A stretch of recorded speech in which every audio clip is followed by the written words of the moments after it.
Salve, salve, minha gente querida! Sintam-se abraçados. Eu sou Patrícia Ferrer, esse é o Multi de Multiplicar, o canal que te conecta com coisas boas.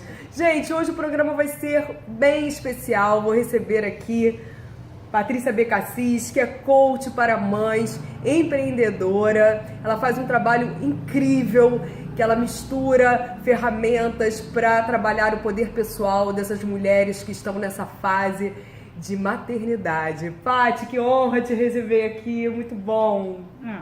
A honra é minha, gratidão pela oportunidade de falar sobre o meu trabalho, que na verdade é a minha vida, porque eu comecei nesse caminho quando a minha filha Beatriz, que hoje tem 6 anos, nasceu e eu me tornei mãe, né? Nasci como mãe. E sim, foi uma experiência incrível a maternidade, foi assim a mais impactante da minha vida, mas também de muitas formas ela foi bastante inesperada, porque eu tive que lidar com muitos sentimentos contraditórios e muitas vezes não tão fáceis, e eu não sabia o que fazer com eles, porque sempre tinham me falado que a maternidade era aquela coisa maravilhosa, incrível, tudo 100% perfeito. Só que não foi assim, foi difícil, muitas vezes eu não sabia como lidar com certas situações e eu não me permitia verbalizar as dificuldades que eu tinha porque eu achava que eu estava errada. Eu não encontrava lugares onde eu pudesse me informar sobre essas questões. Os livros que eu comprei eram mais sobre amamentação, sobre sono da criança, sobre como trocar fraldas, a roupa certa, sabe, esse tipo de assunto assim, mais prático, né? Mais prático. Isso tem muita informação, como educar o filho, o que fazer quando ele faz uma birra. Mas aí como eu lidar comigo, né, com os meus sentimentos?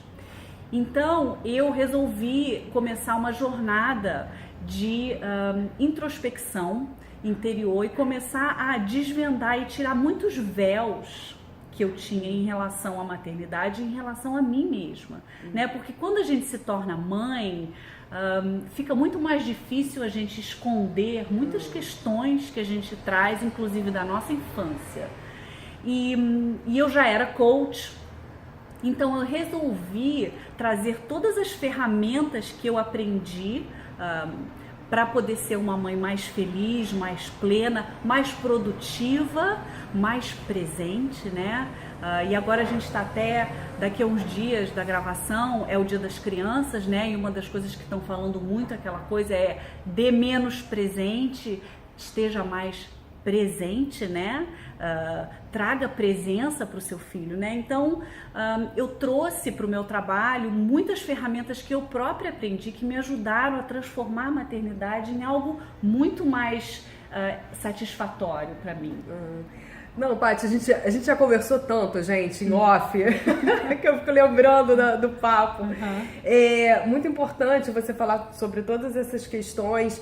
E a mulher realmente passa por muitas transformações quando decide ser mãe. Não é só uma transformação física, mas como emocional, energética. Então, a gente estava até conversando sobre isso. Eu percebo que muitas mulheres pegam carona justamente nesse lado colorido e resolve ter, porque tem que casar, tem que ter filho, tem que deixar uma continuidade.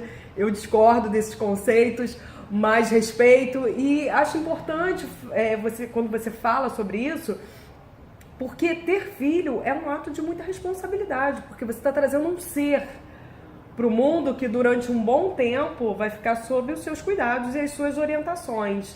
Então, eu queria saber o que você acha sobre esse movimento que as mulheres vão, assim, tem que ter, então eu vou ter. Assim, eu acho que o que você está falando qual é o critério, né, que as mulheres usam para decidirem ter filho ou não. É porque a sociedade diz que a gente chega numa certa altura e a gente tem que casar e a gente tem que ter filho. Mas eu falo muito da gente escutar a nossa voz interna, a gente se reconectar com a nossa sabedoria interna. E todas nós temos essa sabedoria interna, mas muitas de nós se desconectou ou se esqueceu, na verdade, que todas as respostas estão dentro da gente. A gente pode pedir conselho para o nosso médico, para o nosso marido, para o advogado, mas no fundo, quando for a hora da gente fazer a verdadeira decisão e saber o que é mesmo certo, só a gente sabe dentro da gente. E parte do meu trabalho é realmente dar isso de volta para as mães e para as mulheres, é lembrar elas desse caminho de volta para elas mesmas.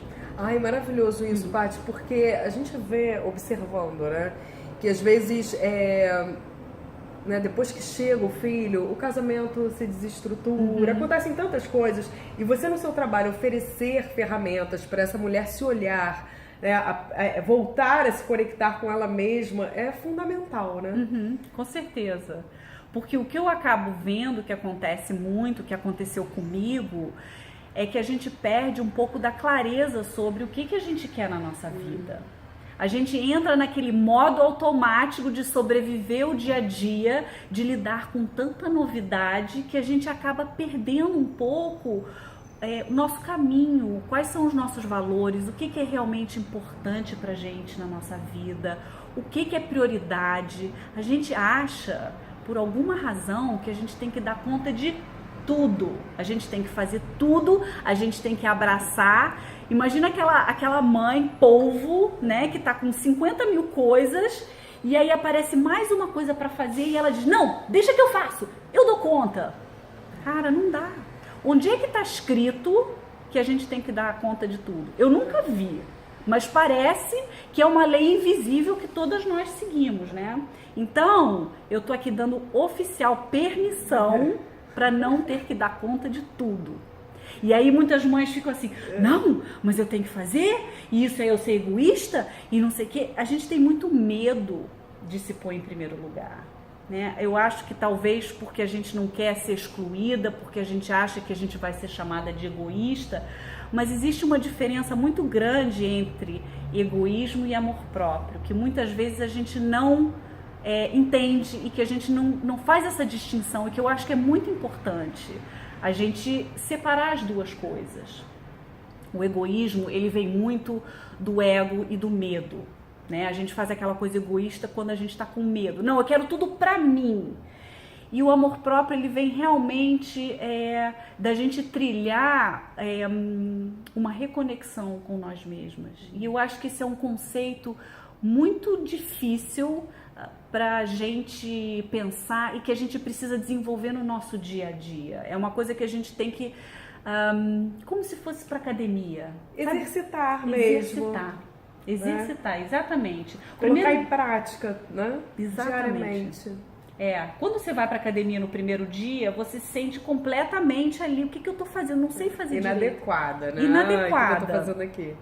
Então, eu falo de você começar a fazer certos atos e praticar coisas, mesmo que sejam pequenas no seu dia a dia, mas que demonstram que você está fazendo algo por você. Ai, gente, eu acho realmente que esse é o grande segredo, porque eu percebo muitas mulheres entrando num esquema meio neurótico, exatamente por isso, porque a mulher a gente já tem no instinto, mesmo quem não quer ser mãe, tem no instinto esse lado de acolher, de cuidar. Então, se a gente não coloca limite pra gente, porque é pra gente, né? É muito fácil abrir mão da nossa própria vida em prol do outro, até porque a criança solicita muito, mas o equilíbrio se faz necessário, porque você continua sendo uma mulher, um ser humano, independente de ser mãe. Com certeza, e a gente pode exercer a maternagem de várias formas. A gente não precisa ter um filho para atuar como uma mãe, né? E a gente faz isso instintivamente, a mulher. É impressionante. É muito fácil a gente se tornar a super mulher. E a gente acha que vai dar conta. Só que aí quando começa a ficar nervosa, histérica, é o corpo sinalizando. Hello, você está dando mais do que você pode. Exatamente. O corpo é um termômetro excelente, né? Quando começa a dar defeito alguma coisa, é um sinal pra gente parar. E se a gente não parar, ele vai gritar mais alto. Ai, Paty, eu acho tão maravilhoso a gente falar e repetir muito a importância da conexão consigo, porque a gente vive um momento muito louco, o apelo externo é muito grande, então é muito fácil a gente se anestesiar no celular, a gente se anestesiar com a TV, com a internet e se desconectar e tá tudo dentro, né? Com certeza, assim, a tecnologia ela vai aumentar cada vez mais e mais na nossa vida, né? A gente está vendo que não tem para onde correr. Não tem para onde correr. Então a gente tem que exercer uma certa disciplina da gente se desconectar de vez em quando. Porque realmente é como você falou, é muito tentador, né? A gente ficar ali no Instagram vendo a vida do outro pra gente não ter que olhar pra dentro da gente, né? Mas isso aí é um antídoto, eu chamo de um antídoto. E a meditação, né, é uma das formas, é uma forma estruturada de fazer isso que eu faço na minha vida. Eu falo muito sobre meditação, porque realmente é uma coisa muito importante. E meditação não tem nada a ver com espiritualidade, não tem nada a ver com religião. Pode também ter, mas qualquer pessoa pode praticar a meditação, né? Muita gente fala comigo, eu não sei meditar, eu não sei a posição certa, eu não tenho a música certa, eu não tenho a forma certa. Assim, é muito mais simples do que você acha. E eu acho que a coisa mais difícil, na verdade, com a meditação é a pessoa se disponibilizar, nem que seja 1 até 5 minutos por dia. E isso qualquer pessoa pode fazer. Até uma mãe que teve um filho há pouco tempo pode parar e sentar e respirar durante 2 minutos. E isso é uma meditação. Então eu acho que o mais difícil realmente é uma pessoa fazer isso um hábito diário na sua vida. O resto é mais fácil, né? Tem várias técnicas que você pode fazer. Enfim, eu acho que o importante é saber que você tem que se dar esse tempo para reconectar com o seu interior. Porque você também só vai poder oferecer para o seu filho, para sua filha, se você estiver inteiro, se você estiver centrado. Eu acho que é muito fácil, a mulher ela sai realmente da própria casinha quando ela se torna mãe. E é muito fácil ir para esse lugar. O difícil é realmente colocar limite e equilibrar os pratos, né? E a gente estava conversando em off, quando a gente fica nesse papel de super mulher, de abraçar tudo, a gente não dá espaço para o parceiro atuar, ou para a parceira atuar, né? Porque às vezes tem pai que é mãe. Então é importante também deixar esse lugar, para esse lugar ser ocupado e para dividir as tarefas. Porque senão fica tudo realmente. Se a gente abraça, a gente não dá espaço para o outro. Se a gente centraliza a nossa maternagem, a gente não permite que o pai, no caso, seja um pai. Eu já fiz isso com meu marido, né? Hoje em dia eu me observo mais, mas assim, você não está trocando a fralda direito, não é assim que troca a fralda. Não é assim que eu troco a fralda, mas deixa ele fazer do jeito que ele quer, né? Então a gente tem que também se vigiar muito nessa nossa tendência de querer controlar tudo. A gente não pode controlar tudo e a gente não precisa controlar tudo. Olha que alívio, olha que liberdade a gente se permitir não ter que controlar tudo. Nossa, maravilhoso isso! Né? Muito bom! Paty, e acho que a gente já falou coisas pra caramba e uma coisa também que eu sempre penso, porque tem gente que acha que depressão pós-parto, é frescura, é uma hipersensibilidade da mulher. É tão importante a gente pensar nessa transformação e buscar ferramentas profissionais como você que desenvolve esse tipo de trabalho, porque não é besteira, né? É um assunto sério. A mulher que tem uma depressão pós-parto é porque ela já desenvolveu ali uma disponibilidade para aquele tipo de patologia, mas não foi à toa, né? Exatamente. Em função das transformações. Isso aí é sintomático daquilo que eu falei no começo, que aconteceu comigo, né? Eu não tive depressão pós-parto, mas eu tive muitas dificuldades em lidar com os meus sentimentos, mas ao mesmo tempo eu não me permiti conversar com ninguém, né? E a gente acha, eu tenho que focar no meu bebê, tenho que pensar no meu bebê, mas, cara, se eu preciso de ajuda, eu tenho que buscar essa ajuda. Você pensa naquelas tribos indígenas, né? Como é que é organizado tudo? As mulheres todas juntas com os seus bebês.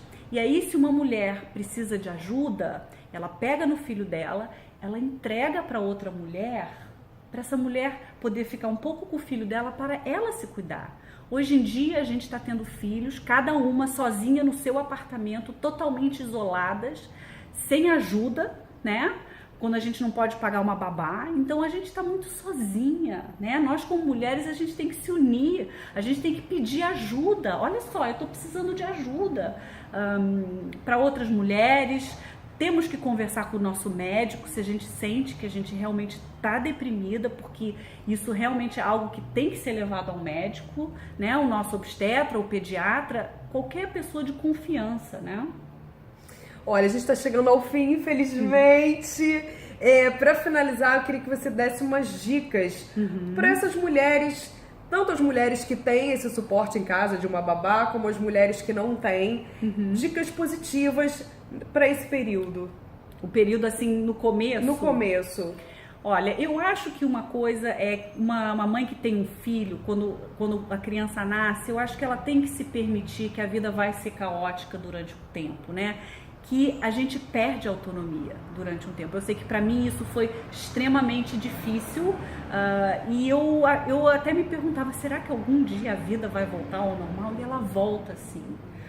Então eu acho que se você é uma pessoa extremamente controladora, observa, veja como isso é desafiador, mas deixa aí um pouco do controle, curta o seu filho, entenda que tem toda aquela questão de não vai dormir direito. Você tem que pensar que o primeiro trimestre da criança, ele na verdade é quase como se fosse mais um período de gestação para aquela criança, né? Ela precisa muito da mãe. Então a gente tem que estar preparada realmente para estar ali focada na criança e um dia a vida vai voltar ao normal, né? E o que eu já falei, que eu quero enfatizar, é que a gente tem que pedir ajuda, né? Muitas vezes a gente não pede ajuda. E muitas vezes a gente fala pra gente, mas ninguém, não tem quem me ajudar, não pode. Mas a gente às vezes tem que ser criativa e pedir em lugares que talvez a gente não esperava e pedir ajuda ao nosso parceiro, e pedir ajuda à sogra, enfim, a quem estiver perto, né? Pedir ajuda, gente, não é vergonha, não é sinal de fraqueza. Exatamente, pelo contrário, é sinal de coragem. Pô, tô precisando de ajuda, eu vou pedir. Importante ressaltar isso. E aqui tem aquele momento plaquinha, você já deixou a sua palavra escrita, mostra a sua plaquinha, essa palavra para ecoar na cabeça das pessoas. Tcharam! Eu queria só falar uma coisa sobre isso, né?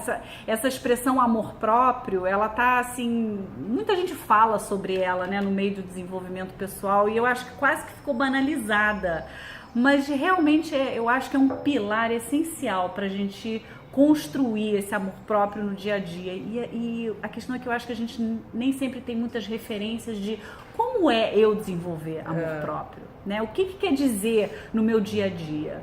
E uma das coisas é você começar a fazer coisas por você começar a se permitir, a se dar momentos, fazer algo por você.